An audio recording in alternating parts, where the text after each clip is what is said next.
আসসালামু আলাইকুম, স্বাগত জানাচ্ছি আরটিভির মধ্যাহ্নের সংবাদে। আপনাদের সঙ্গে আছি আমি ফাহমিদা সালাম। টুঙ্গিপাড়ায় দারিয়ারকুল একটি বাড়ি একটি খামার প্রকল্পের সদস্যদের সাথে মতবিনিময় করছেন প্রধানমন্ত্রী শেখ হাসিনা। টুঙ্গিপাড়া উপজেলা আওয়ামী লীগ অফিস প্রাঙ্গণে এ মতবিনিময়ের পর সমবায় সদস্যদের মাঝে কৃষি উপকরণ ও সেলাই মেশিন বিতরণ করবেন বঙ্গবন্ধু কন্যা। পরে উপজেলার মডেল মসজিদ ও ইসলামী সংস্কৃতি কেন্দ্র পরিদর্শন করবেন শেখ হাসিনা।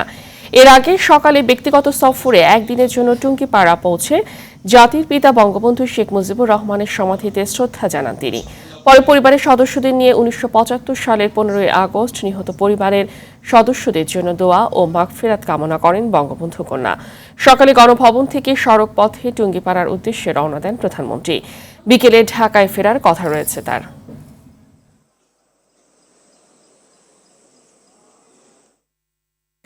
দর্শক, এই মুহূর্তে টুঙ্গিপাড়ায় মতবিনিময় করছেন প্রধানমন্ত্রী শেখ হাসিনা। আমরা সরাসরি চলে যাচ্ছি সেখানে।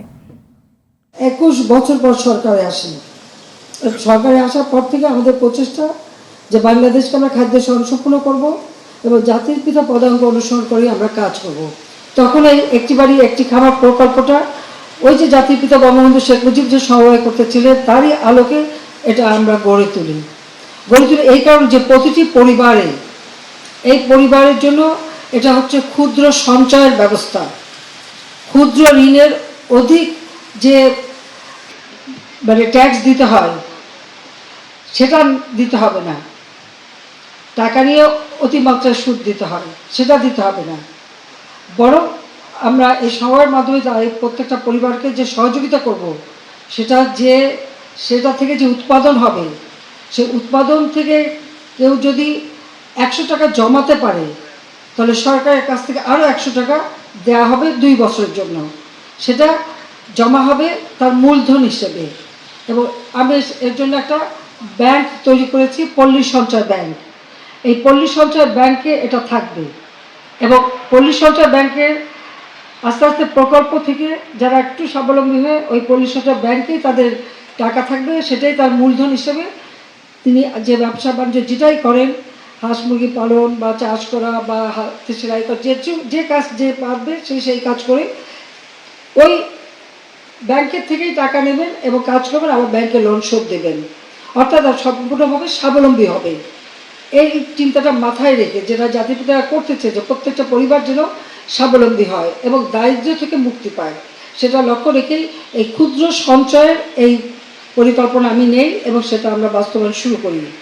দুর্ভাগ্যের বিষয় হলে ২০০১-এ বিএনপি জামাত ক্ষমতায় সেটা বন্ধ করে দেয়, একরকম বলতে গেলে এটা কার্যকারিতাই থাকে না। যা আমরা পরবর্তীতে সরকার আসার পরে আমরা কাজ করে যাচ্ছি এবং একে একে আমরা এই পল্লী সঞ্চয় ব্যাংকটাকে আরও উন্নত করে গড়ে তোলা এবং সেই সাথে এই ব্যাংকের মাধ্যমে ঋণ দেওয়া, আর ঋণের সাথে সাথে যারা সঞ্চয় করবে, সঞ্চয় করতে পারলে তাদেরকে এই আর্থিক সহায়তা দিয়ে স্বাবলম্বী করে গড়ে তোলা, সেই কাজটা কিন্তু আমরা করে যাচ্ছি। এছাড়াও কর্মসংস্থান ব্যাংক নামে একটা ব্যাংক করেছি যেখানে আমাদের যুব সমাজ যেমন লেখাপড়া শেখার পাশাপাশি আজ কিন্তু কাজ করতে পারে আর পাশ করে চাকরির পিছনে না ছুটে নিজের জন্য স্বাবলম্বী হতে পারে, সেটা মাথায় রেখেই এই কর্মসংস্থান ব্যাংক থেকে বিনা জামানতে যাতে ঋণ পায় সেই ব্যবস্থাটা আমরা করে দিয়েছি। আমাদের দেশে বর্গা চাষি আছে, বর্গা চাষিরা কখনো ব্যাংকে ঋণ পেত না, কারণ ঋণ পাওয়ার তো কোনো সুযোগ নেই, কারণ তারা কোনো কিছু জামানত রাখতে পারে না। বর্গা চাষিদের জন্য জামানতবিহীন ঋণের ব্যবস্থাও কৃষি ব্যাংক থেকে, সেটাও আমি ৯৬ সাল যখন সরকার ছিলাম তখন করে দিই। এই কারণে যে আমি দেখেছি যে ওই মহাজনের কাছ থেকে অনেক সুদে টাকা নিয়ে তারপর আচ্ছা দিতে পারে না, তার উৎপাদিত পণ্য আর সে ভোগ করতে পারে না, সেই জন্য এই ব্যবস্থাটা আমরা করে দিচ্ছি। পাশাপাশি আমাদের যুব সমাজ জন্য সেখান থেকে লোন নিয়ে তারা নিজেরা কিছু কাজ করবে, এককভাবে অথবা যৌথভাবে তারা।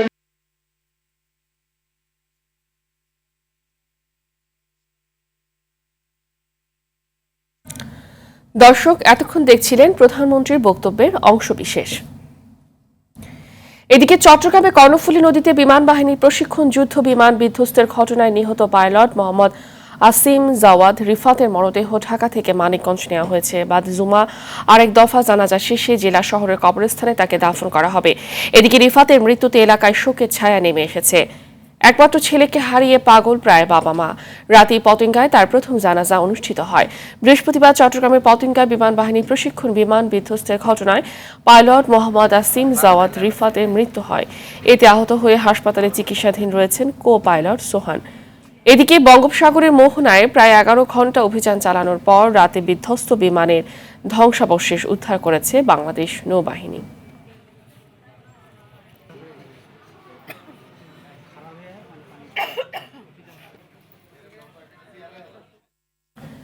দর্শক, এই মুহূর্তে মানিকগঞ্জ থেকে সরাসরি যোগ দিচ্ছেন সহকর্মী জাহাঙ্গীর আলম বিশ্বাস। জাহাঙ্গীর, পাইলট রিফাতের মৃত্যু ঘিরে এলাকার পরিস্থিতি ও দাফনের বিষয়টা আমাদের জানাবেন।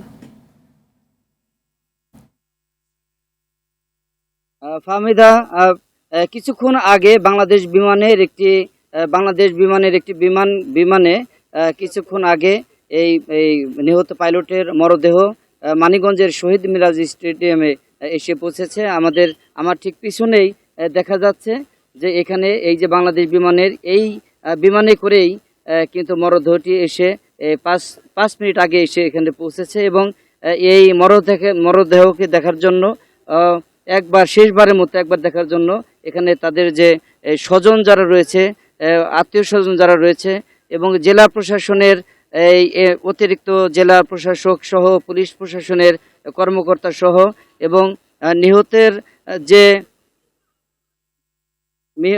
নিহতের যে স্বজন যারা রয়েছে তাদেরকে আমরা দেখতে পাচ্ছি যে এবং বিভিন্ন এলাকা থেকে সাধারণ মানুষ যারা রয়েছে তারাও কিন্তু এখানে আসছে। আমরা দেখলাম যে এই বিমান থেকে এই মরদেহ নামানোর পর এই যে আত্মীয় স্বজন যারা রয়েছে তাদেরকে আমরা দেখছি যে আমরা ছবিতে দেখানোর চেষ্টা করছি যে নিহতের পরিবারের সদস্য মা এবং তার স্ত্রী, তাদেরকে দেখা যাচ্ছে যে তারা এই মরদেহ এক নজর দেখে তারা আবার এই মাঠ থেকে ফিরে যাচ্ছে।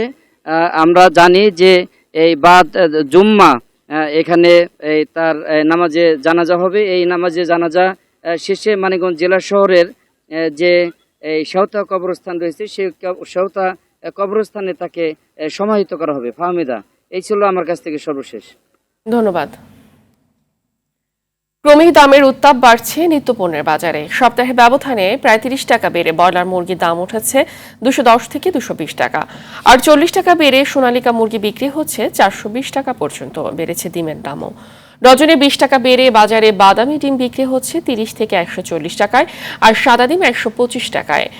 প্রায় মাসব্যাপী খরায় সবজির দামও বেড়েছে বেশ খানিকটা। 5 টাকা বাড়তে 40 টাকা বেড়ে বেগুনের দাম উঠেছে 100 টাকা, আর 10 টাকা বেড়ে পেঁপে বিক্রি হচ্ছে 80 টাকায়। ব্রয়লার মুরগি গত সপ্তাহ 210 টাকা বেচে সপ্তাহ 220 টাকা, কিন্তু দাম কমে আছে কিন্তু কাস্টমার নেই। সোনালি 390 টাকা হইলে হাইব্রিড, আর অরিজিনালটা 400 টাকা, কিন্তু 30 টাকা বাড়ছে কেজিতে অরিজিনালটা। গত সপ্তাহে 120 টাকা ছিল, 25 টাকা ছিল। এই সপ্তাহে হচ্ছে লাল ডিম 140 টাকা ডর্জন, সাদা ডিম ছিল 110 টাকা ডর্জন, সাদা ডিম হচ্ছে 125 টাকা ডর্জন। দর্শক, নিত্যপণ্যের বাজারের দাম জানতে বরিশাল থেকে আমাদের সাথে সরাসরি যোগ দিচ্ছে সহকর্মী আরিফুল ইসলাম। আর এই বরিশালে নিত্যপণ্যের বাজার দরের কি অবস্থা দেখছেন জানাবেন। ফাহমিদা, প্রথমে জানিয়ে রাখি, বরিশালের সবসময় বলি যে আসলে কৃষি বান্ধব শহর হবার পরেও এখানে কৃষির দামই কেমন করে যেন লাফিয়ে লাফিয়ে বৃদ্ধি পায়। আজকের তথ্য সেটি হচ্ছে যে কাঁচামালের দাম যেমন বেড়েছে, তার মধ্যে কাঁচামরিচের দামটা সবচেয়ে বেশি বৃদ্ধি পেয়েছে। যেমন গত 3 দিন আগে যেই কাঁচামরিচ 100 টাকায় বিক্রি হয়েছে খুচরো বাজারে, আজকে সেই একই কাঁচামরিচ 180 টাকায় বিক্রি হচ্ছে। সুতরাং 80 টাকা বৃদ্ধি পেয়েছে 3 দিনের ব্যবধানে। অন্যান্য দামগুলো কিন্তু বেড়েছে। যেমন তেল কিন্তু 160 টাকায় বিক্রি হয়েছে, এখন 164 টাকায় তেল লিটার বিক্রি হচ্ছে সয়াবিন তেল। পাশাপাশি আমার পিছনে দেখতে পাচ্ছেন এখানে আলু কিন্তু 50 টাকায় বিক্রি হচ্ছে, পেঁয়াজ বিক্রি হচ্ছে 60, 65, 70 পর্যন্ত। তো সুতরাং এখানেও কিন্তু দাম বৃদ্ধি পেয়েছে। দোকানি আমাদেরকে বলেছেন যে কেজিতে 5 টাকা, 3 টাকা, 2 টাকা করে বৃদ্ধি পেয়েছে। আমরা অন্যান্য দোকানেও ঘুরেছি, সেখানে দেখেছি ব্রয়লার মুরগির দাম কিছুটা কমেছে, কেজিতে 200 টাকা টাকা বিক্রি হলেও সোনালী এবং লেয়ার যে মুরগিটি সেটি কিন্তু 350 টাকা কেজি দরে বিক্রি হচ্ছে। সুতরাং সেখানেও কিন্তু মূল্য প্রায় 30 টাকা বৃদ্ধি পেয়েছে কেজিতে। অপরদিকে গরুর মাংস কিন্তু 800 টাকা কেজি বিক্রি হচ্ছে, যেটি গত সপ্তাহে সরকার থেকে বারবারই বলে দেওয়া হয়েছিল 700 টাকার মধ্যে কিংবা 750 টাকাও বিক্রি হয়েছে। আজকে আমরা চিত্রটি ভিন্ন দেখেছি, 800 টাকায় বিক্রি হচ্ছে। এছাড়াও অন্যান্য যে দ্রব্যমূল্যগুলো রয়েছে সেগুলো কিন্তু টুকিটাকি দাম বেড়েছে। আর চালের বাজার অপরিবর্তিত রয়েছে একইভাবে। আর যেটি বলতে চাই সেটি হচ্ছে যে অন্যান্য যে সবজির বাজারগুলো, যেমন পেঁপে, এখন লাউ পাওয়া যাচ্ছে বরিশালে, এগুলোও কিন্তু একই দামে রয়েছে। তো ফাহমিদা, বরিশাল থেকে এই ছিল বাজার দর। ধন্যবাদ। মেহেরপুর সদর উপজেলার গভীপুর গ্রামে পারিবারিক কলহের জেরে স্ত্রী সালেহা খাতুনকে কুপিয়ে হত্যার অভিযোগ উঠেছে স্বামী এলাহি বক্সের বিরুদ্ধে। ভোরে গ্রামের স্কুল পাড়ায় ঘটনা ঘটে। পুলিশ স্থানীয়রা জানায়, প্রতিদিনের মতো ভোরে নামাজ পড়তে ওঠেন সালেহা। এ সময় স্বামী এলাহির সঙ্গে কথা কাটাকাটি শুরু হয়।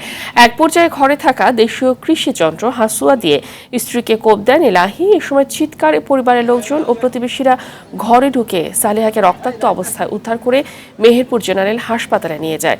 পরে সেখানে তাকে মৃত ঘোষণা করে চিকিৎসক। অভিযুক্ত এলাহি বক্স মানসিক ভারসাম্যহীন বলে জানান পরিবারের লোকজন।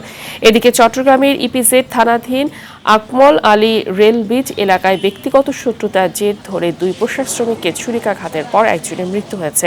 বৃহস্পতিবার রাতে রেলব্রিজ এলাকার কথায় কাটাকাটি থেকে এই ঘটনা ঘটে।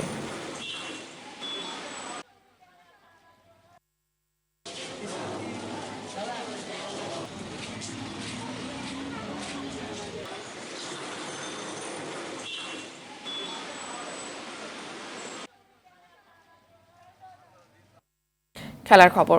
5 ম্যাচ সিরিজে চতুর্থ টি-20 আজ মুখোমুখি হবে বাংলাদেশ জিম্বাবুয়ে। মিরপুর শের বাংলা স্টেডিয়ামে ম্যাচটি শুরু হবে সন্ধ্যা 6টায়। চট্টগ্রামে জিম্বাবুয়ের বিপক্ষে টানা 3 ম্যাচে জয় নিয়ে সিরিজ নিজেদের করছে টাইগাররা। যদিও ব্যাটারদের পারফরমেন্স ছিল হতাশাজনক। বিশ্বকাপের আগে নিজেদের পরখ করে নেওয়া সিরিজে জয়ের ছন্দ ধরে রাখতে চায় শান্তর দল। আর চট্টগ্রামের হতাশা ভুলে মিরপুরে ঘুরে দাঁড়াতে চায় জিম্বাবুয়ে। মধ্যাহ্নের সংবাদ এই পর্যন্তই। সর্বশেষ সংবাদ জানতে যে কোনো মোবাইল ফোন থেকে 2414 নম্বরে ডায়াল করুন। দুপুরের সংবাদ 2:45 দেখার আমন্ত্রণ রইল। ধন্যবাদ সবাইকে।